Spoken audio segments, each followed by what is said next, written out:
SIT ಅಂದ್ರಲ್ಲ, SSIT ಹೇಳಿದ್ನಲ್ಲ, ಅದು ಶಿವಕುಮಾರಣ್ಣ ಮತ್ತು ಸಿದ್ದರಾಮಣ್ಣ. ಅದು ಹೆಸರು ಚೇಂಜ್ ಮಾಡಬೇಕು. ಇದ್ದಾರೆ ಕೆಲವರು ಪ್ರಾಮಾಣಿಕರು ಈ ಕಾಲಕ್ಕೆ. ಈಗ ನೋಡ್ತಾ ಇದ್ದೀರಲ್ಲ, ಇದೇ SIT. ಅಲ್ಲಿಗೆ ಒಬ್ಬರು ತನಿಖಾ ತಂಡದ ಮುಂದೆ ನನ್ನ ಮೊದಲೇ ಕಸ್ಟಡಿಗೆ ತಗೊಳ್ಳಿ ಅಂತ ಹೋಯ್ತಾರೆ ಅಂದರೆ, ಈಗ ನಾನು ಮಳೆ ಬಂದಾಗ ನೀವು ಶೆಲ್ಟ್ರು ಪಕ್ಕದಲ್ಲಿದ್ದರೆ ನಿಮ್ಗೆ ಶೆಲ್ಟ್ರ್ ಸಿಗ್ತದೆ ಅಂದರೆ ತಾನೇ ಅದ್ರ ಅಡಿ ಕೊಡ್ಬರೋದು. ಅದು ಇಲ್ಲ ನಮ್ಗೆ ಶೆಲ್ಟ್ರ್ ಸಿಗಲ್ಲ ಅಂದರೆ ನಾನೇ ಕಲ್ಲೋಯ್ತೀನಿ.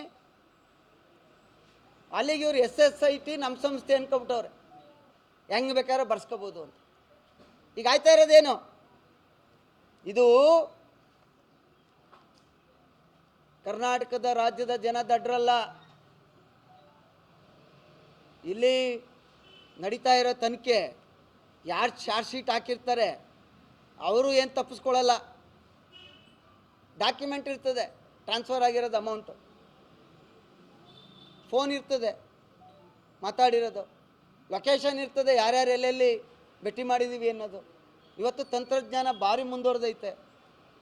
ಒತ್ತಡಕ್ಕೆ ಮಾಡಿದರೆ ಅವರು ಅನುಭವಿಸ್ತಾರೆ. ಆದರೆ ಇಲ್ಲಿ ಟೆಕ್ನಿಕಲ್ ಪಾಯಿಂಟ್ ಇದೆ.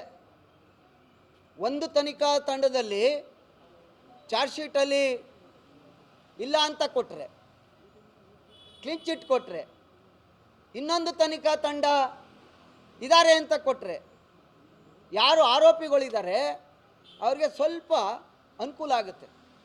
ಆ ಕಾರಣಕ್ಕೆ ಇದು ತರಾತುರಿನಲ್ಲಿ ಸಬ್ಮಿಟ್ ಮಾಡಿರ್ತಕ್ಕಂಥದ್ದು. ಅದರಿಂದ ದಯಮಾಡಿ ಇವೆಲ್ಲ ನಿಲ್ಲಿಸಿ. ಯಾರು ಕೂಡ ರಾಜಕಾರಣ, ಅಧಿಕಾರ, ವಂಶ ಪಾರಂಪರ್ಯ ಅಲ್ಲ. ಇವತ್ತು ನೀವಿದ್ದೀರಿ, ನಾಳೆ ಇನ್ನೊಬ್ಬರು ಬರ್ಬೋದು, ನಾಳೆ ಇನ್ನೊಬ್ಬರು ಬರ್ಬೋದು. ಇಂಥದಕ್ಕೆ ಅವಕಾಶ ಕೊಡಬೇಡಿ ಅಂತೇಳಿ ಈ ಮೂಲಕ ಒತ್ತಾಯ ಮಾಡಿ.